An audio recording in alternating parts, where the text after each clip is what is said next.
hosted me last year in this venue about I met an empty bed. So I was wondering, how long will have this space? But it was utilized. So he said he was doing something about it. So subsequently, came with a file.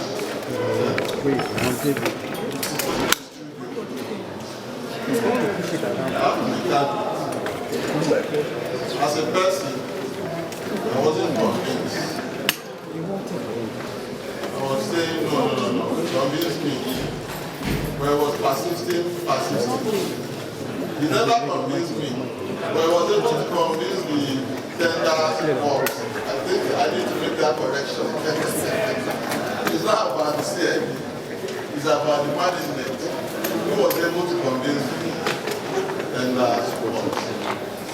So when here we are today, I'm being invited to commission.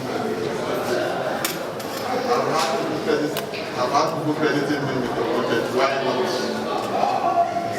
I will say Ali is the mother of the project, but I'm the father of the project.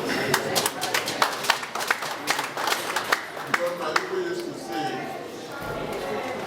between the foundation layer of the building and the person that roofs it, who takes the credit for building? As a Yoruba person, the Yorubas used to say, it's the person that roofs it. Because when you roof it, you make the building functional. Having said this, I thought I had the freedom of other some of my colleagues that deliver people those messages. Because there are some things I would have loved to say. But when I saw NT, I'm a little bit restrained. But I need to make that point that because in his intro, the director introduced me as likely the biggest parliament platform. So I thought we deserve a venue that is befitting for a organization like this. More so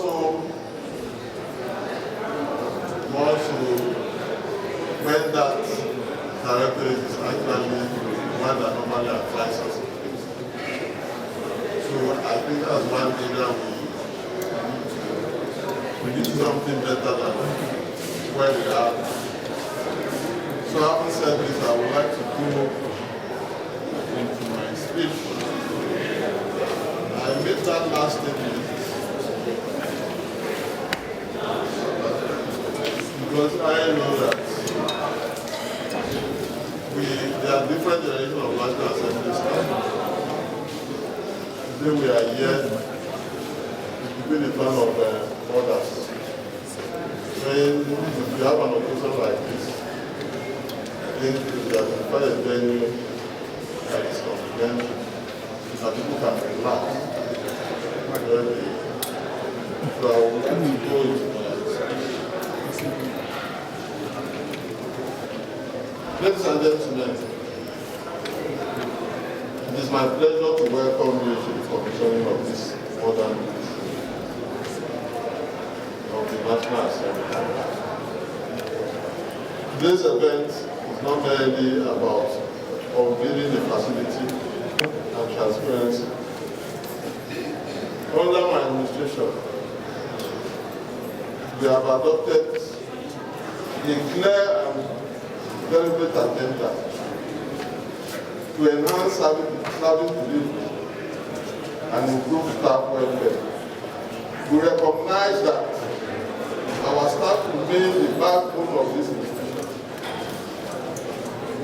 When we provide a conducive working environment, modern tools, and supportive infrastructure, we empower our workforce to perform at its best.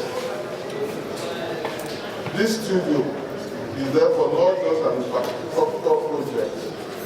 It is part of our broader commitment to building capacity and motivating excellence. We are also intentional in positioning National Assembly as a center of charity and national security. With facilities such as the chapel, which was commissioned on Sunday, the mosques, which I was telling my predecessor with, the National Assembly Library, the hospital project is ongoing. This is what we don't know. They are building a full-fledged hospital.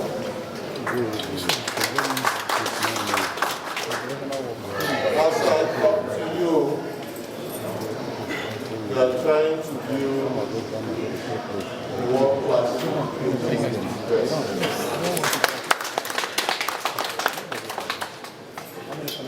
And now, this state of the art Newsroom, we are gradually transforming the complex to more than the legislative hall.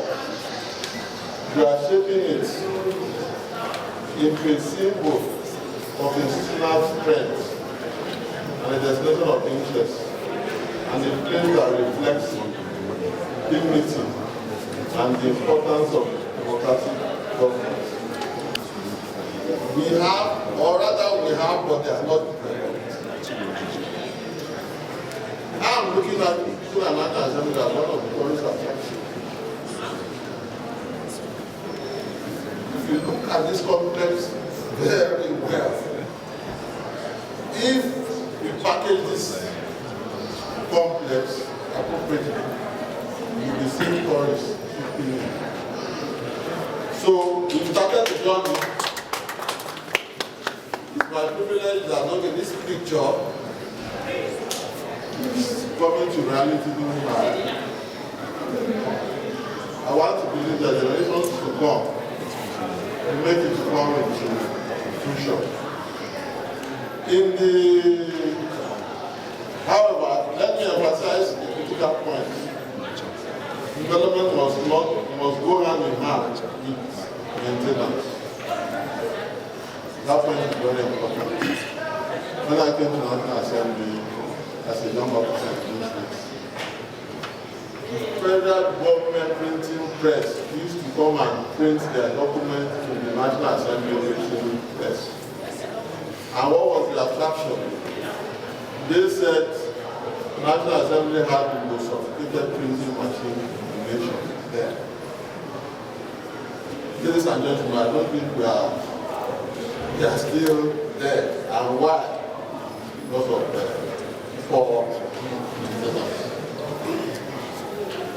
In the past, we are talking generally now, public facilities have deteriorated due to neglect, misuse,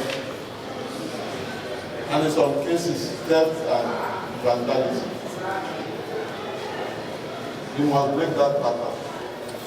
I'm not just talking to staff, I'm talking to all the stakeholders. I call on all staff to imbibe a strong culture of maintenance. Let us take ownership of what we do. Let us secure this facility and protect it from vandalism. Let us ensure to live his particular policy and jump to more the arena of farms. I was wondering, how is it going to go? But sincerely speaking, I really has actually changed my perception of medical personnel.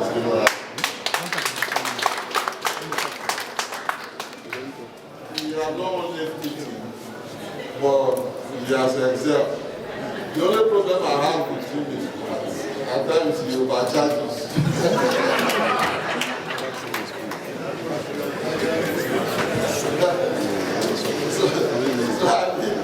I commend you. I equally commend all your staff that work with you.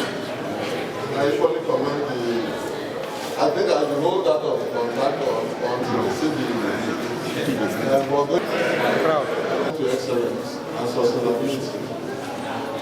It is my I want to formally declare this modern newsroom commission. Ladies and gentlemen, thank you.